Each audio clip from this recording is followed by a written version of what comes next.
Yay, shields! I feel safer already. Shields are energized by reserves that can only be charged when the shields are down. Thank you, First Officer Williams, and hello, everyone. Oh, take that! There's a minimum shield charge needed before shields can be activated. You can tell it is ready by the shield charge indicator changing color. In the last episode, we did some more exploring out in the Aronia area. And we still haven't found the Nest Warp Nexus yet. But we've gathered 3 of the distance markers to try to begin to guess where it could be. There are, I believe, 4 of them. And so I'm going to want to find the 4th one before I cut the recording and then head on out to where the Warp Nexus is located. It might be... That was weird. I saw that kite station. Oh, hey, and you know what? Kite station now has a shield. A part of it. I wonder if they actually add more components to the actual station, depending upon what you research. I'm guessing all of our research is also... applied to the station as well as ourselves. And it looks like there's supposed to be something built on Kite Station up here, because I see an armor module without anything attached to it.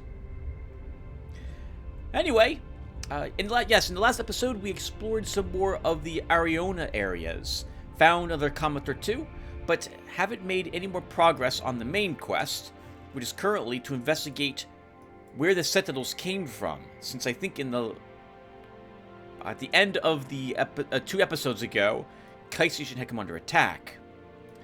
We also paid the Ulku for the Dreams of the Undeep story, and discovered there was something interesting up in this location.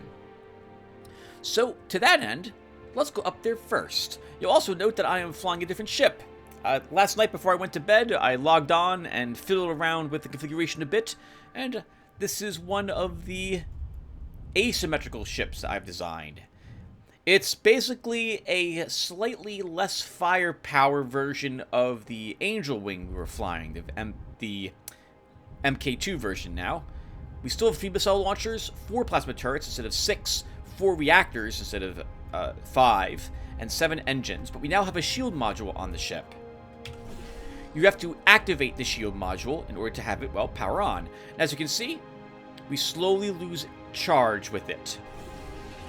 With it deactivated, it will recharge its shields over time. I don't think the shields draw power from your normal energy reserves. I have not noticed it doing that. It has its own power reserves, and as it takes damage, the shield's meter here will decrease. I think this indicates that it can take about 550 points of damage before it is destroyed. Alright, well, everyone, we got some tough stuff to talk about, because that's quite some distance away to travel. Okay, so... Well, I was talking about some of the games I bought on the Steam Summer Sale, and I was talking about Halloween, because I purchased 2 or 3 kind of... I don't know if creepy games is the appropriate thing to call them, but I'm hoping that they'll turn out that way. One of them is called Stitched, and... although I'm not a fan of the control scheme for it, because it involves me using the arrow keys on my keyboard to move the main character around, I'm getting the hang of it. I'm playing the role of a girl who has... So I guess spoilers here, everyone, for the next 2 games I'm going to talk about. As far as I can tell, she's been killed in a horrible accident. And she wakes up, and she has been put together, kind of as if she is a doll now, and she's trying to figure out what happened to herself. There seems to be a mechanic where the more afraid she is, the harder it becomes to control her, and the more events you witness that could scare her, the more at risk it is of a game over, since she has to keep herself calm, or she suffers from a heart attack. There's a sun on our scopes. Let's keep heading towards it. I like it so far, from what I've played, after almost refunded it thanks to the control scheme, because I would much prefer using WASD to move and have the arrow keys be the hotkeys for items rather than the other way around that this game has done. But I'm getting used to it, and so I think it'll fit the bill for one of the games this year. There's another game called... Oh man, I'm going to get it wrong, I think. Memoritum? It seems like it's going to play like a Zelda game of sorts. The main character's wife has fallen drastically ill, and he's willing to do anything to try to save her. And this involves bringing her to a doctor who does not do things that normal medical science does. And I've woken up and found myself in a really nightmarish situation. There seems to be like demons or undead or something walking around in this gigantic hospital/laboratory. There's a comet around here somewhere.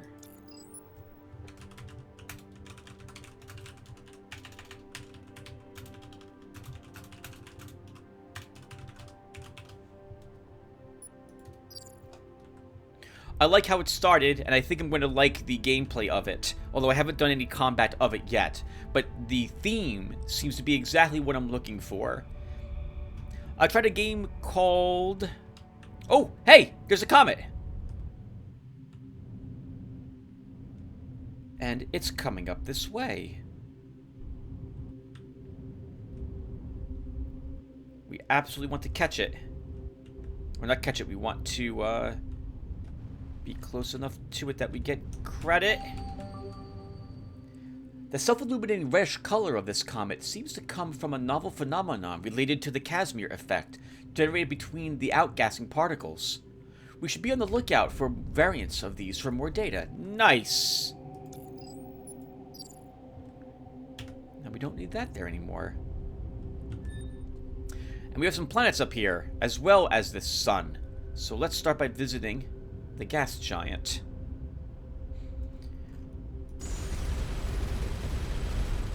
Going to be a bit...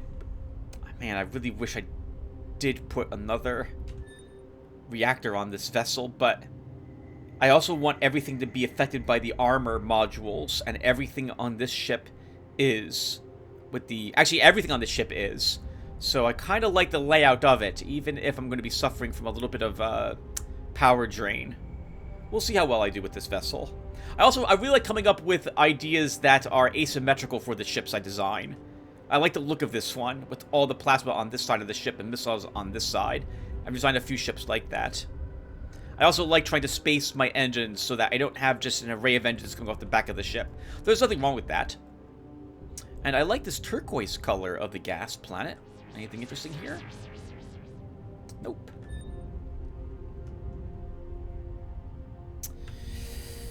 Oh, Liquidators was the name of another game I decided to check out. Unfortunately, I do not like the controls very much, and my character got stuck on geometry twice, and the way the game plays is like a roguelike. There's no... You gotta start all over again.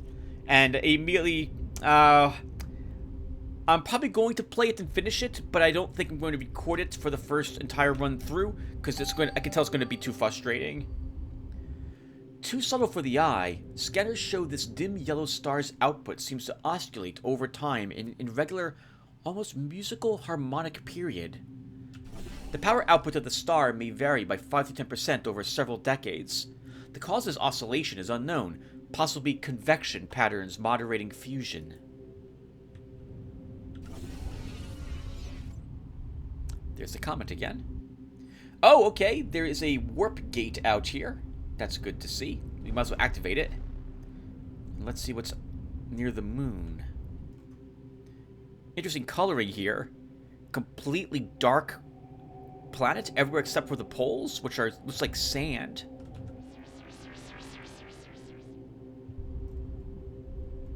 Nothing interesting on it, though. To my knowledge, the planets don't orbit anything. So there'll be a star in most of these sectors with a planet nearby, but you won't have to worry about these planets moving at all. I suppose that's a bit realistic, although I would imagine that, like, if we were to come back here, if we actually were playing the game till 2021, I would imagine that these should be back in the same position, but like half a year, well, actually I guess it depends upon how far the planet is from the sun to determine if it would, if you could catch these. When we came back to the sector, the planets had moved at all, but I don't think they do. They're stationary. Here comes the comet again. Let's see what's on the surface of this planet. Woo! That was flew by pretty close. This looks like an Iron Age or Bronze Age technological level, judging from the castles I see around here. Looks like crop fields and a river here. Very beautiful picture. The humanoid population of this planet seemed to be stuck in what the Team Xenoculture expert calls medieval stasis, technologically stalled in the equivalent of Earth's late Iron Age. Oh, okay, that's the case.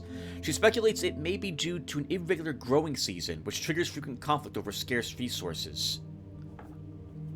Technically, direct intervention with this type of culture is prohibited by Starcom directives.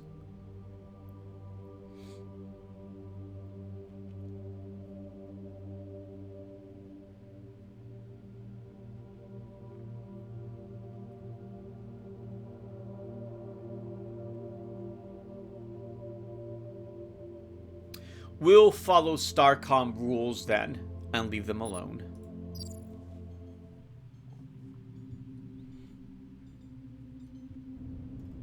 Okay. Whatever else is there, I won't get to find out. I like that sort of thing. Although I have a hunch if I was to play this game a third time through, I would still make the same choices that you see me making now as well. Well, let's keep going up this way then. Playing a bit more of the Ziggurat 2, I am coming to the conclusion that it is pretty grindy in the end. So when I was first talking about it in the last episode, I played it for about 2 or 3 hours, and now, or maybe 4. Now I've played it for about 8, and I've seen all the bosses numerous times. And I'm beginning to feel that it's a bit more repetitive than I had originally thought it was going to be. I still think I like it, but I don't know if I'm going to... I think at 10 hours, it's worth the $20 I paid for it on the Steam Summer Sale. But I'm probably not going to play it for too much longer. Oh, what the heck? We just blew up something that wasn't the thing I fired at. Are there mines around?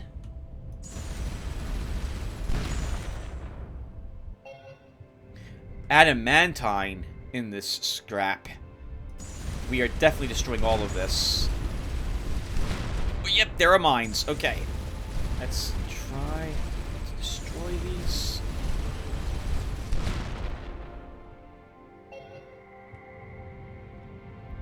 Neutronium and adamantine.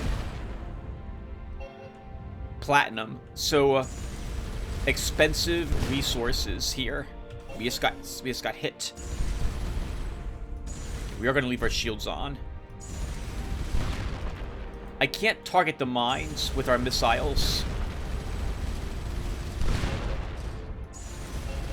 And since there's adamantine here, we really... Wow, look at all of them.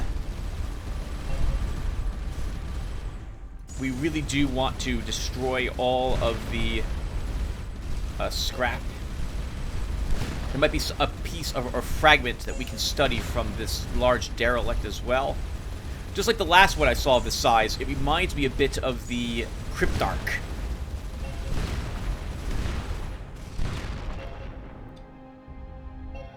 I mean, an utterly massive ship is this. Okay, our shields have been eliminated. We now need to wait a little bit in order to recharge them.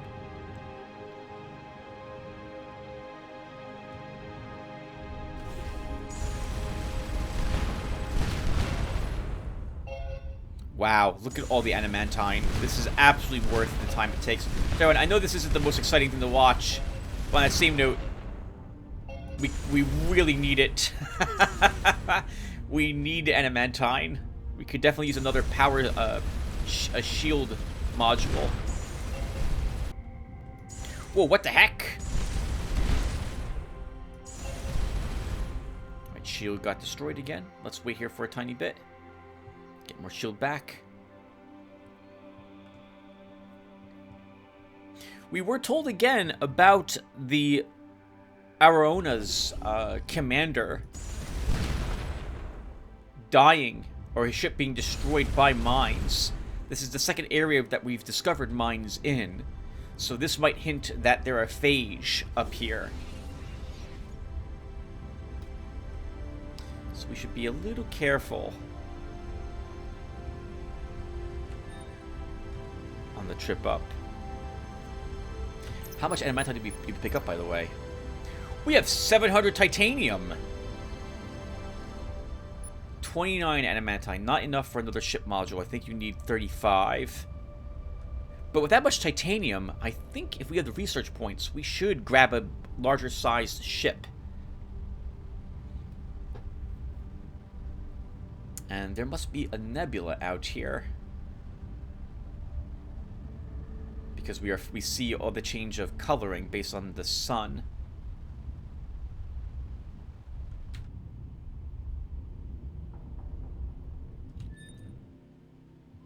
There's another race out here of some sort that's neutral.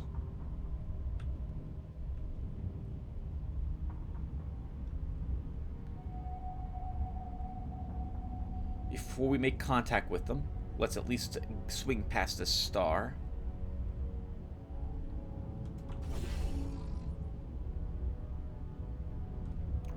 Nothing interesting in it. And how about this gas giant?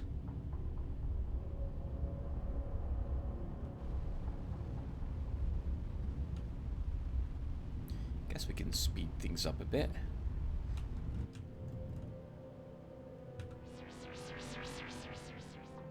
I keep meaning to try watching some, or put on some sort of like a space documentary as I'm playing some of these grindy games now in the background to have something else to listen to.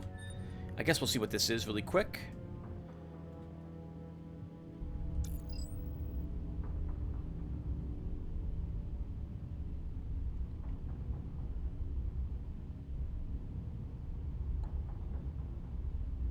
Greetings, human. We are Ziphophage BX02L B829. The phage is also a name we know. You will send us representative to communicate. How do you know who we are? We remember you from before, but memory is not clear. Come and remember for us. Send one of yours now. Yeah, we're not sending any of our crew to your ship.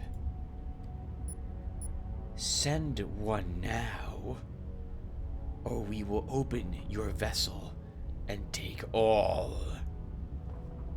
Please. That's not even close to the correct usage of please. Try us, and we'll be sending some plasma representatives. Very well. But one way or another, we will remember you.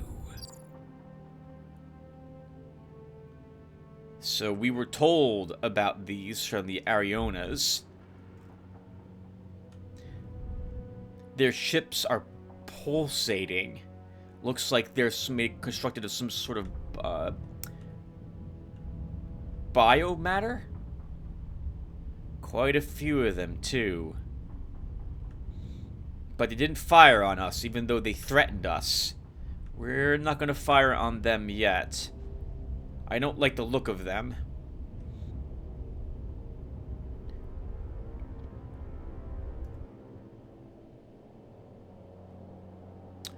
Some sort of desert world. With cloud cover, so there's some moisture somewhere on it. –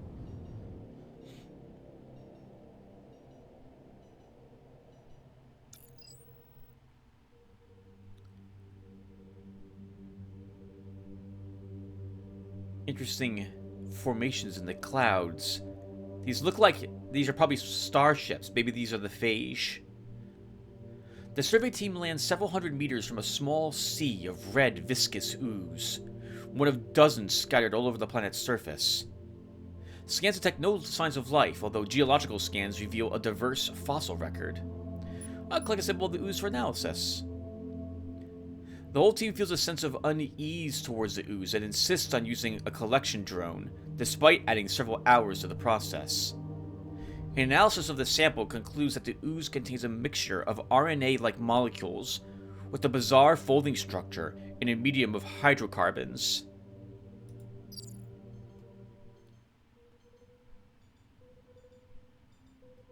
I hear the swarm drone. Sounds like it's coming close to us.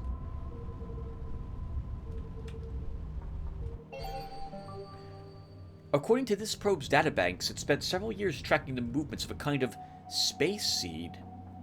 I wonder what kind of plant could release a seed into space. We've actually passed these seeds before, Miss Williams. Another star up there without a neck. Well, maybe this Nexus will bring us there. And another barren planet. Or planetoid. Wonder what makes it a difference between a planetoid and a planet.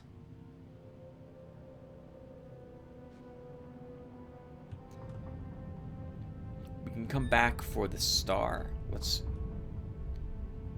check out this Nexus.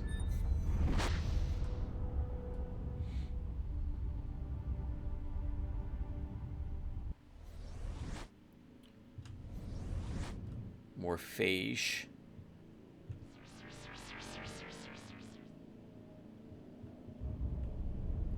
And nothing on this planet either. That's kind of interesting that their ship looks a little bit like the way I designed my ship. They're not symmetrical in nature. Interesting.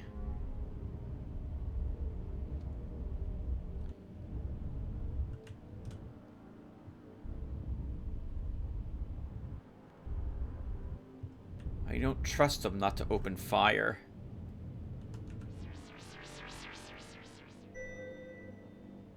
This planet's the same coloring as the other one we had seen earlier with the viscous ooze on it. Let's see what we can find on this planet. Same color, but looks like it's a different reason for it. Another hematite-covered world. Like the last, this one acts as a gravimeter, revealing hidden deposits of valuable neutronium. Nice. Sweet. 14 more of it. That'll be enough for another armor module.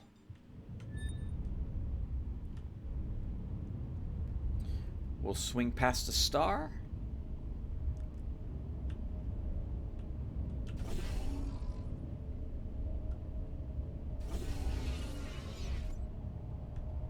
No research to be gathered there. There is a warp nexus here. So I think we'll jump back to Kite Station after exploring the sector. This one's not activated. So there's probably an eye activation on this planet. I don't know if I actually want to activate it, though.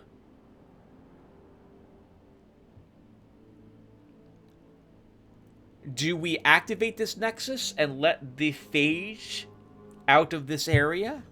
I don't think we will. More of these towers. The entrance to the main pillar on this lifeless world is well concealed by a suspiciously convenient rock slide. If the team had not previously encountered these structures, it is unlikely they would have found it. The control room seems undisturbed. Leave it alone for now. I'm not going to activate that warp nexus. Sorry, that warp gate. Not with phage around. If the Sentinels can use warp gates to beam themselves to Kite Station, I would be worried that the phage could use that warp gate to take themselves to other locations, and I don't want that to happen.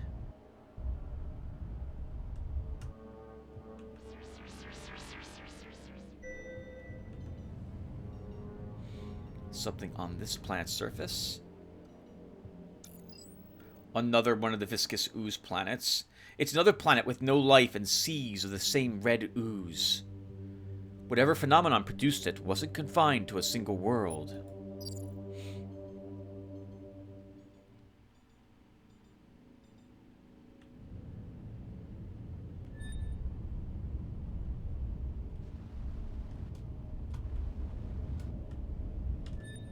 This looks like more of the same.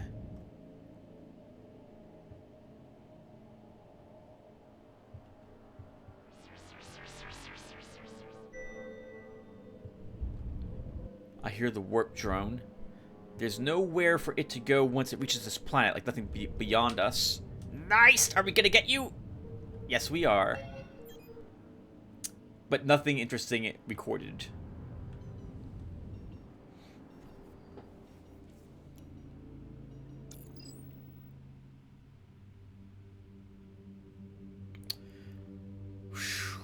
Look at the picture. It's like red gelatin, and there's something within it here. Over 90% of this planet is covered with a sea of ooze. The surface seems to move and ripple unnaturally. All the team members report a queasy sense of dread. The detected anomaly appears to be a large structure just below the surface. We don't know if this is hostile or not.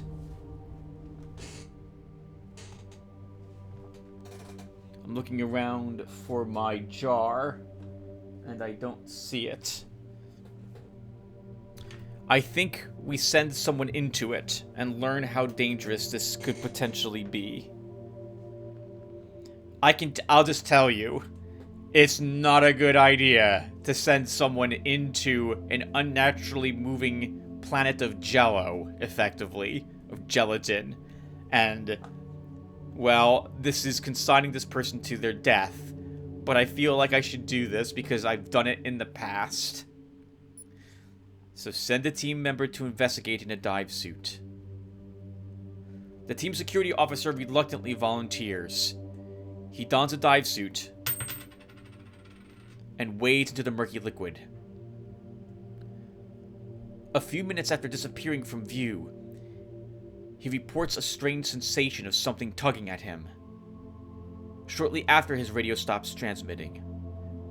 After a long wait, the crew returns to the ship.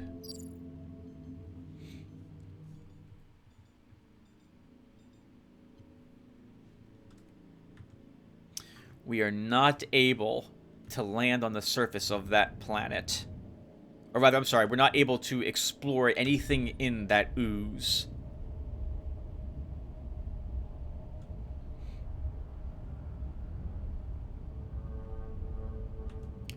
Rather disturbing.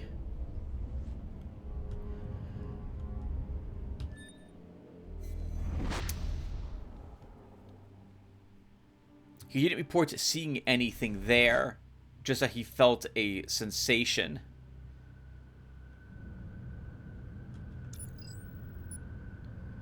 Perhaps you have rethought. You will send us one of your crew now. Not happening. I wonder what will happen if we send them a crew member. We can't. We don't have the option to do so any longer. I mean, it's perhaps a bit prejudicial of me to look at what they look like and not want to send them something, but they do not look friendly. Something on this planet's surface. Looks like it's another barren world. I don't see any red tint here. And it is indeed like a moon. This lifeless planetoid has little atmosphere, both literally and figuratively. Some time ago, the fragments of a meteor were distributed over a wide area. Scattered among the chunks of iron and nickel ore are small amounts of platinum, which the survey team is able to recover.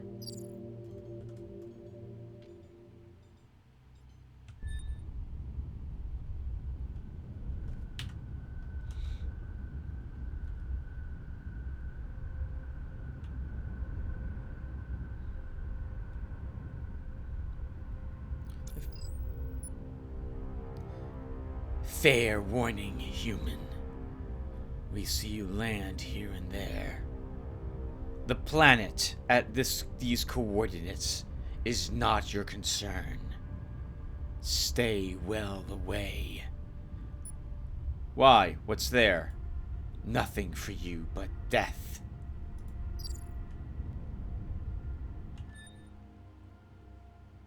I can tell you that if we do approach that planet, which I believe is this one, the neutrality of the phage ends.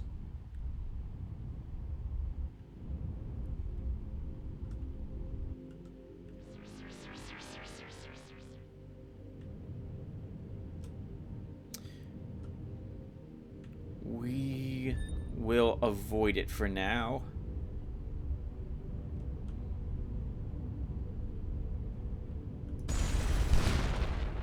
But I will take the opportunity to go up north of this to explore the star.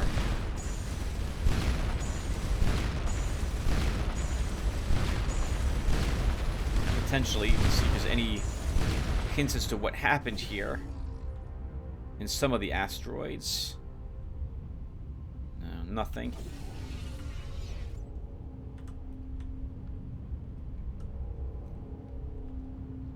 Let's not make another race an enemy at this moment.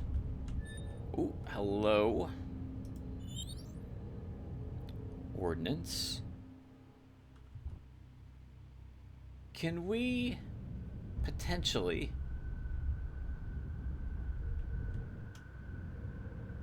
I hear the swarm drone. Can we sucker a phage up here? No, we will not be able to. Okay. Well, I don't want this staying here.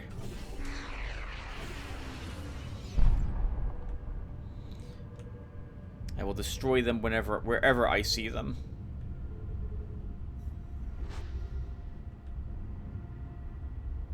Let's get back to the warp nexus and head up to that one star we had seen.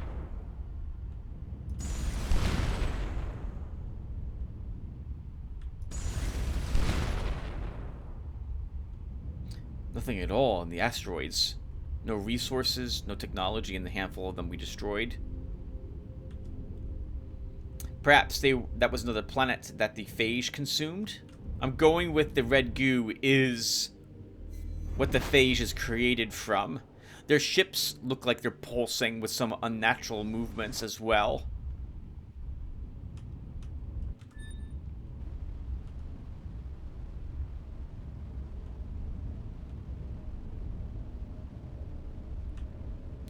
And maybe we could actually trade with the phage if we had given them a crew member or sent someone over there as an emissary. I don't know why they would want a crew member, though.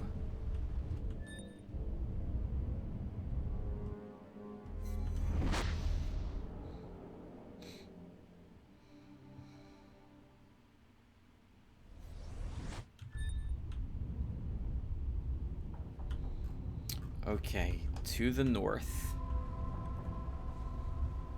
Not that far. I'm guessing we carry enough supplies to make these long-range, it's not a jump, but these transitions from sector to sector, whereas most other races are not able to do so for some reason.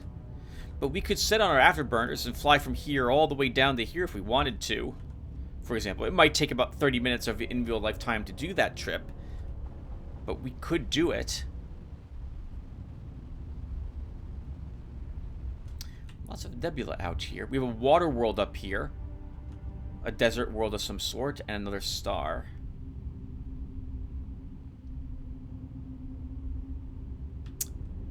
We're going to be reaching the water world first. There's some sort of construct up here too. Should be hopefully be a little safe, assuming there's no like mines around it. We have an ass. We have an ass here. Say acid planet. This is a that was gas planet. I tried to correct myself. This is a water world. I have no idea what came out of my mouth right there. This is stupid. No surface anomalies detected here. And what is this then?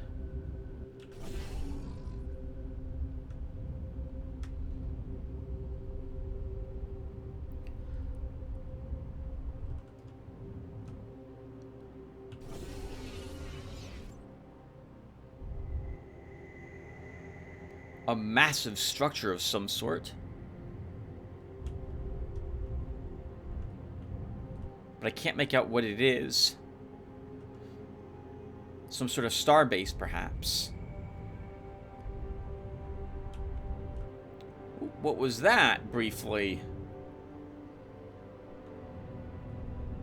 Okay. I saw that line very briefly, game. I don't know what that was supposed to be, though. Something is on this planet. Let's see. Oh, there's a swarm drone coming.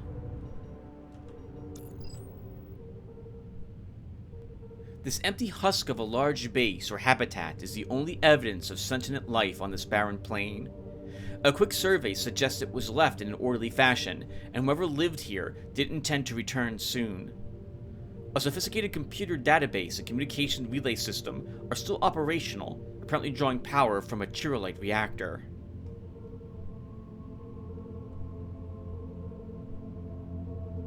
Attempt to access the database.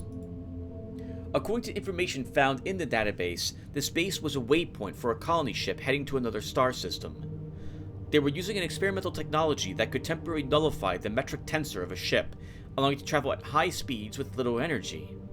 Unfortunately, there was not much technical information on this system of travel, although it is implied that it is very large and has taken many years to construct. That might be what we see outside the planet here. The most recent entry sheds some light on the colonists' expected journey.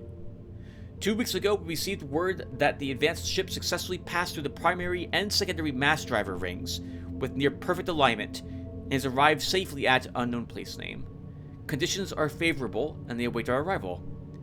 The secondary ring at unknown planet name has signaled that it is now fully recharged.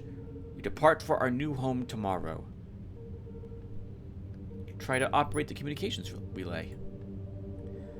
The communications relay seems to be designed to activate 2 different remote driver systems, helpfully designated 1 and 2. Activate driver 1. Final Hope detects a powerful magnetic field nearby. Return to the ship for now.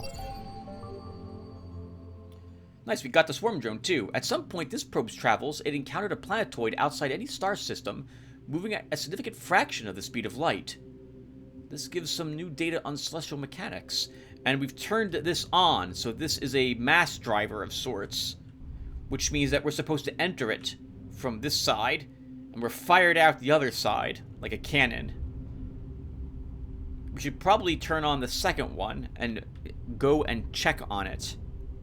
Well, check on it first before we turn it on.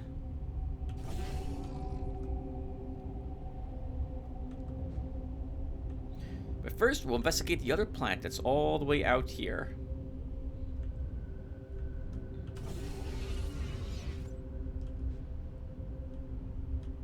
With that $1 added to the bug, by the way, we're at, I think, $65 currently. Just as a heads up. Something on the desert planet. Let's see what it is.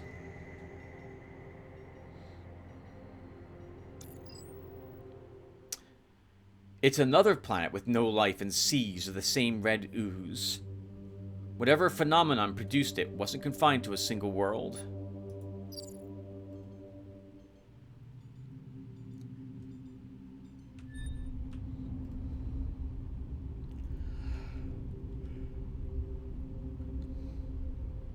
We should probably bring the sample we took back to Dr. Pillman and see what he says about it.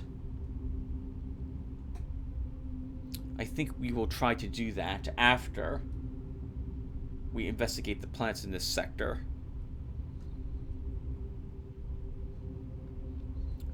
That'll be quite a trip back. This must be the other ring. We can probably speed up to get close to it. And it is not powered on. That is also not the same angle that the other one was facing.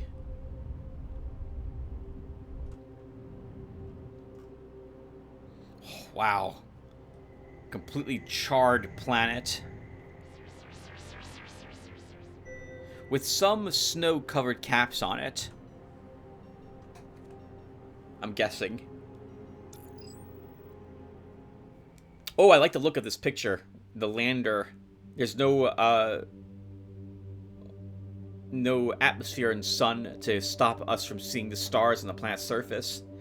This small airless planetoid is so far from its star that the team had difficulty locating the anomaly, even with the lander's lights. A small base, apparently a remote monitoring station, sits in the shallow crater. A radio antenna points towards an inner planet. Its databanks seem to have died from some kind of electrical short, but a hard copy is printed on a synthetic cellulose material. Based on the Universal Translator's analysis, it looks like an automated log. Driver charge complete. All systems within operational range. Activation signal received. Driver ring powering up. Driver discharged. Test vessel on track. Driver charge complete. All systems within operational range. Activation signal received. Driver ring powering up. Warning! Driver 2 out of alignment with 1. Abort. Radio failure. Resending. Warning! Driver 2 out of alignment with 1. Abort. The last 2 lines repeat until the log ran out of print material. Uh-oh.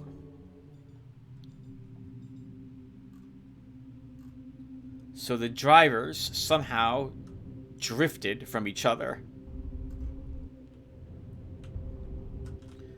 So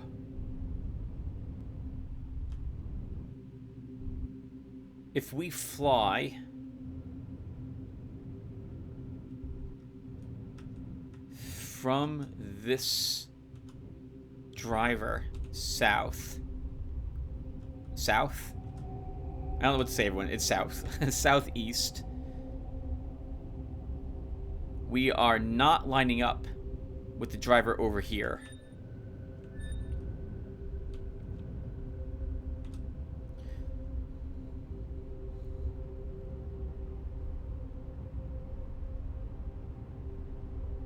If we're supposed to pass through both of these rings,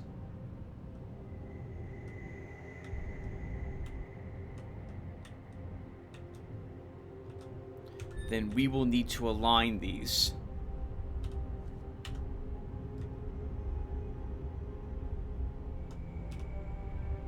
So something, I don't know if I've talked about it, but you can use your ship to move objects in space.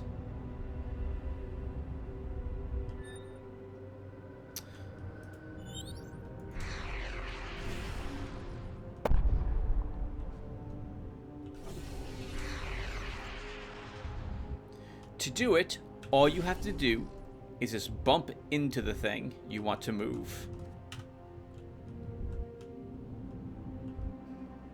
Your ship will take a tiny bit of damage.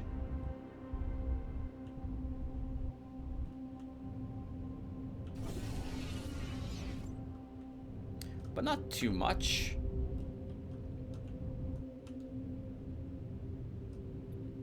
I think it needs to be moved just a bit more.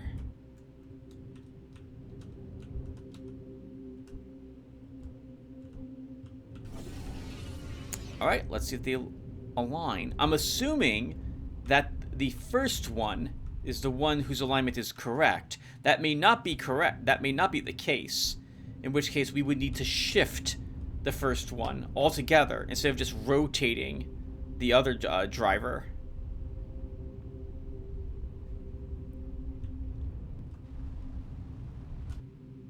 Okay, so let's get kind of to the entrance and double check.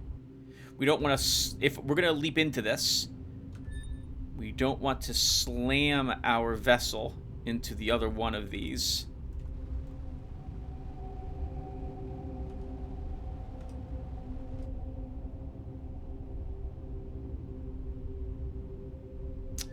Okay, we need to also push this slightly in this direction, or this direction, very slightly.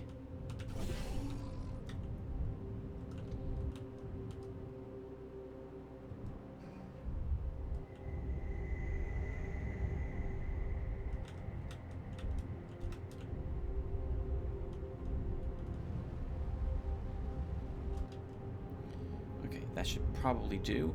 Then we want to pivot it again.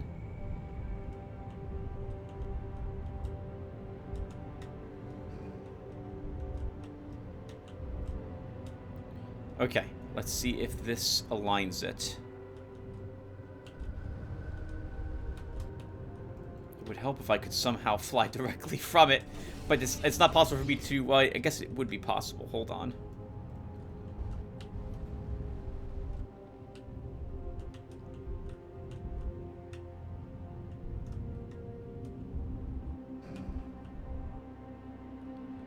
Oh, I'm sure that's fine.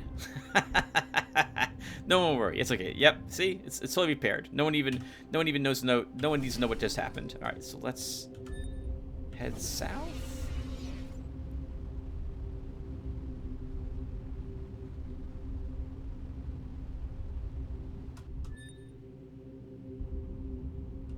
Okay. It should work, I think. Do we turn it on? However, I don't see any phage vessels up here. So hopefully they don't decide to investigate this area and follow us. Because we're going to turn on the second one of these. Or maybe, actually, no. Let's not do so. They're aligned. We'll leave them that way and not turn it on. Although, it could bring us to a new system with another warp gate in it. I would be worried that the phage would follow. Let's instead head back here and take that warp gate back to Kite Station. To be safe. If the phage are indeed dangerous, and they look like they would be dangerous, then we don't want to let them know that we're providing them with a easy access and the directions to another star in which there's other people out there for them to conquer. Ooh, hold on a second. What was that?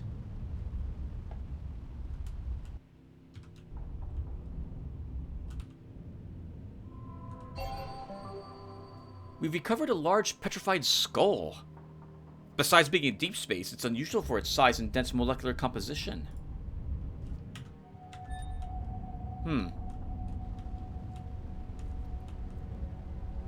A cargo might have been blown open and left that there?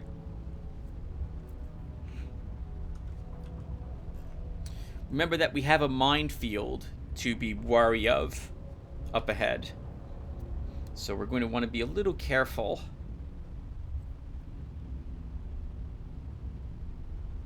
Of just flying straight through that. Tempting in order to get more adamantine, to be honest, though.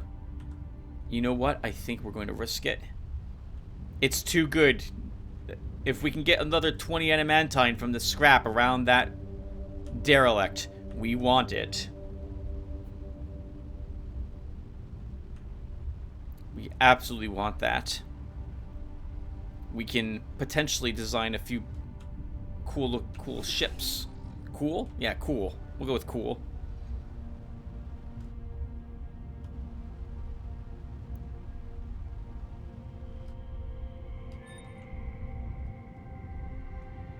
We do have some scrap back, so we will take some time to destroy this stuff.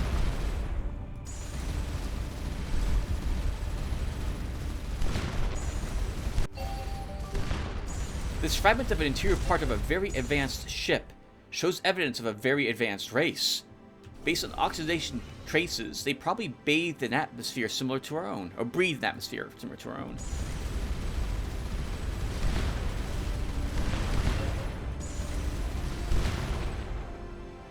That's more adamantine, I think.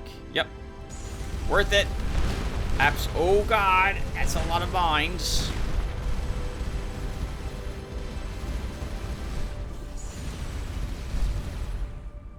Probably could stand to have the accuracy of our plasma increased again.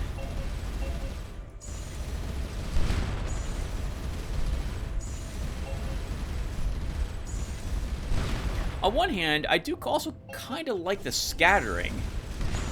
While not as accurate, the spread is nice. It's just like the inaccuracy of the bullets means that it could potentially shoot down like missiles or something if I'm aiming slightly off.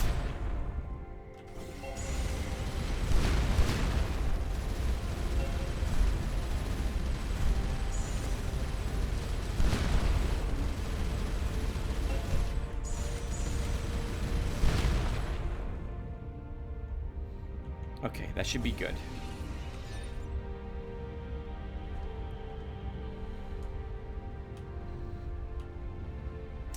Back to Kite Station. And believe it or not, it feels like I'm playing for about 45 minutes already. So I think we will talk with our Commodore, the other commanders, and then design a bigger ship.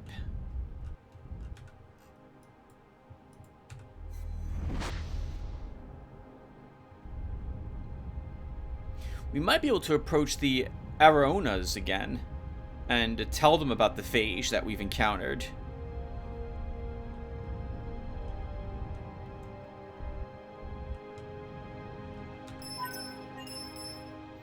They both have something to talk to us about, at least. Let's visit the commander first.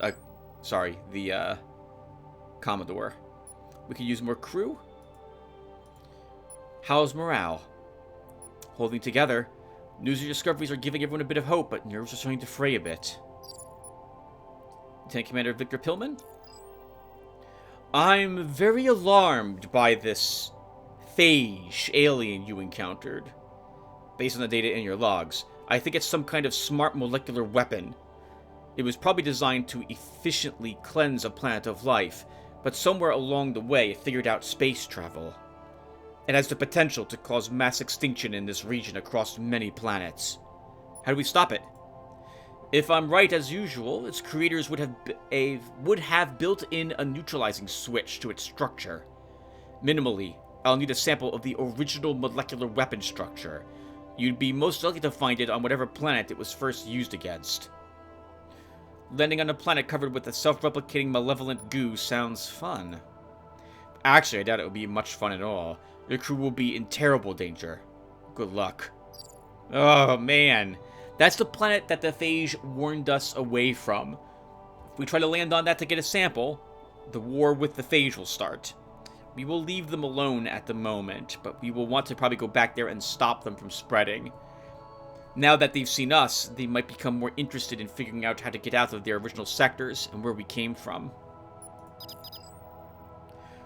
Hey! Bombarding deep space gravity waves have detected an unusual reading. It might be caused by the change in the star system's orbital mechanics. If you want to check it out, I've added the coordinates to your nav system. Well, the first thing we're going to do is research larger vessels.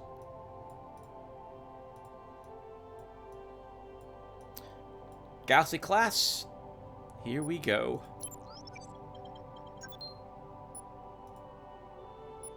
Now if we go to the shipyard, what have we unlocked?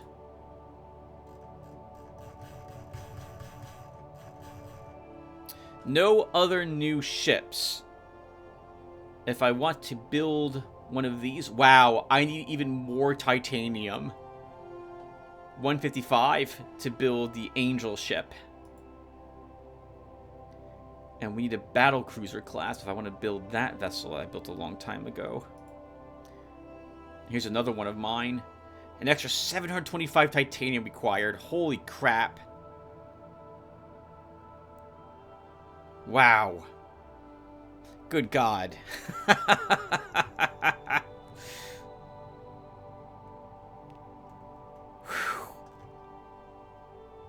I thought we had plenty of titanium. Man. Alright, well we're nowhere near what I need to build some of the larger classes. Alright. Let's, with 482 research points left, it's not enough for another upgrade to my plasma turrets, unless I do want the accuracy. I think we'll pass on that, and we will take some shield upgrades.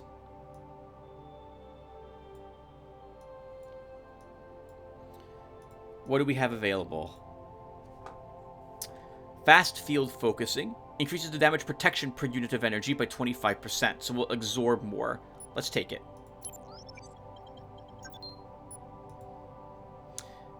And we've done for both of these as well. So let's upgrade our ship's shields an entire tier. Increases the maximum charge strength for each shield generator by 33%.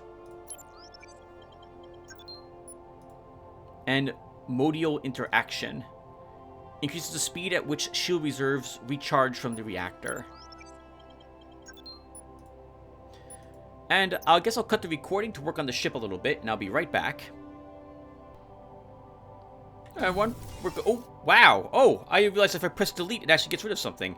We're going to go with this at the moment, with the idea that we put another shield module someplace in here.